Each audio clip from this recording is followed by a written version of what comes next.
Hello, আসসালামু আলাইকুম। আশা করছি ভালো আছেন আপনি। তো আজকে আমরা দেখব যে এক্সেল শিটে আপনি কিভাবে বিভিন্ন ধরনের নাম এবং বিভিন্ন ধরনের ডেটা আপনি ড্রপ ডাউন আকারে শো করাতে পারেন। এরকম আমি দেখাচ্ছি যে এরকম একটি সেলে ক্লিক করার পরে এই যে পাশে একটি আইকনের মতো আসে, এখানে ক্লিক করার পরে এই যে ডেটাগুলো দেখতে পাচ্ছেন এখানে, এই ডেটাগুলো মূলত এখান থেকে আসছে, এখান থেকে আসছে, এখান থেকে। আচ্ছা, এখান থেকে ডেটাগুলোকে আমি ড্রপ ডাউন আকারে এরকম ডেটা ভ্যালিডেশনের মাধ্যমে এখানে আর কি শো করাইতেছি। তো ঠিক সিমিলারলি এখানেও কিছু ডেটা এরকম শো করাইতেছি। এখানে ক্লিক করার পর এখানে ডেটাগুলো আসতেছে, এগুলো মূলত এমপ্লয়ি আইডি এখান থেকে আসতেছে, এই যে এখান থেকে আসতেছে। আচ্ছা, এগুলো আপনি কিভাবে করতে পারবেন সেটা আজকে দেখাবো। তো চলেন শুরু করি। আমরা এটা থাক, পাশে এটা থাক, আমরা এখান থেকে করি, এখান থেকে। আচ্ছা, এখান থেকে যদি আমরা করি তাহলে এখানে নামটা দিব, এখানে এমপ্লয়ি নেম যেটা আছে এখানে, এটা এখানে দেব, এটা নিচের সেলে। আচ্ছা, এরপরে এমপ্লয়ি আইডি যদি দিতে চাই, আপনাদের যে কটা দরকার ওই কটাই দিতে পারবেন। এমপ্লয়ি আইডি দেব এখানে। আচ্ছা, তো যেখানে আপনি আর কি ডেটাটা আপনি ড্রপ ডাউনের আকারে শো করাইতে চান ওই সেলটা সিলেক্ট করবেন।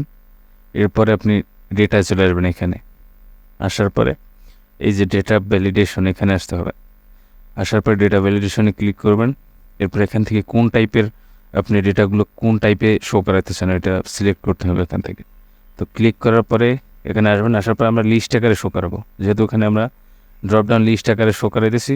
তো এরকম লিস্টে ক্লিক করব। করার পরে এখানে এখন আপনি কোন ডেটাগুলো শো করাবেন সেটা সিলেক্ট করতে হবে আপনাকে।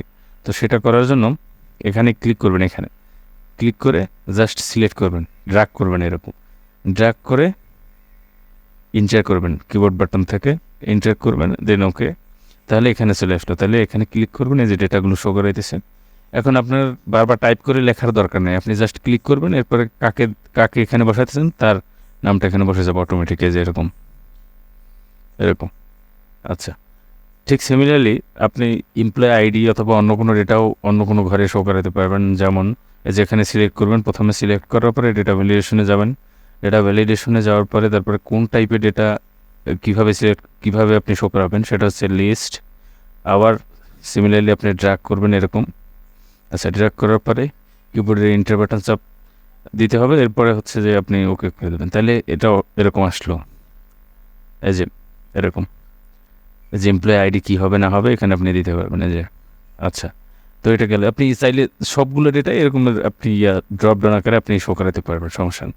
আচ্ছা, এখন আমরা কাস্টম কিছু ডেটা দেব।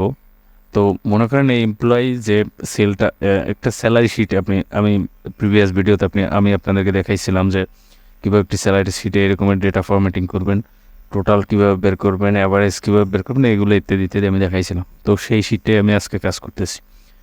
তো এখানে এই এমপ্লয়ি সে প্রতি মাসে কত টাকা সেল করছে সেটা এখানে দেওয়া আছে। তো সে একটি বোনাস পাবে। মনে করেন যে সে একটি বোনাস পাবে, তো বোনাসটা তার কমপ্লিট কিনা, নট কমপ্লিট অথবা কমপ্লিট অথবা প্রসেস, এটা আমরা এখানে শো করাচ্ছি এখানে। তো এখানে আমরা কীরকম শো করাচ্ছি যে এই এমপ্লয়ি এখানে তার বোনাসটা কমপ্লিট, তাহলে আমরা লিখবো কি কমপ্লিট। তো এরকমের বারবার এরকম লেখা, এটা মানে বিরক্তিকর। তো এই জন্য আমরা একটা কাজ করতে পারি, এই ডেটা ভ্যালিডেশনটা আমরা এখানে ইউজ করতে পারি। কীরকমের, আমরা পুরোটা সিলেক্ট করব, যত দূর পর্যন্ত নাম আছে ড্র্যাগ করে সিলেক্ট করব। এরপরে ডেটা ভ্যালিডেশনে যাব, ডেটা ভ্যালিডেশন, তারপর এখানে লিস্ট হবে ওরকমের লিস্ট, দেন এখানে কমপ্লিট লিখব, complete comma not complete and process. আচ্ছা, এরপরে এন্টার করলাম। আচ্ছা, এবারে দেখেন যে কি হয়। এবার হচ্ছে প্রত্যেকটা ঘরে আপনি যখন ক্লিক করবেন, ঠিক রাইট পাশে আপনি ওইরকম একটা আইকনের দেখতে পারবেন। তো কি হবে, এটা আপনার বারবার টাইপ করার দরকার নেই, আপনি জাস্ট ক্লিক করবেন, এখানে যাবেন। তো এটা কমপ্লিট হয়েছে, কমপ্লিট। আচ্ছা, এটা কমপ্লিট হয় নাই, নট কমপ্লিট, ওকে। দেন এটা হচ্ছে প্রসেসে আছে, তো এখানে প্রসেস দিয়ে দেবেন। তাইলে কি হলো, বারবার টাইপ করার দরকার নেই, জাস্ট আপনি ক্লিক করবেন, বসাই দেবেন, ক্লিক করে বসাই দেবেন। তো এরকম আপনি খুবই সহজে কাজগুলো করতে পারে। তো আজকে এ পর্যন্তই, দেখা হবে পরবর্তী ভিডিওতে। আসসালামু আলাইকুম।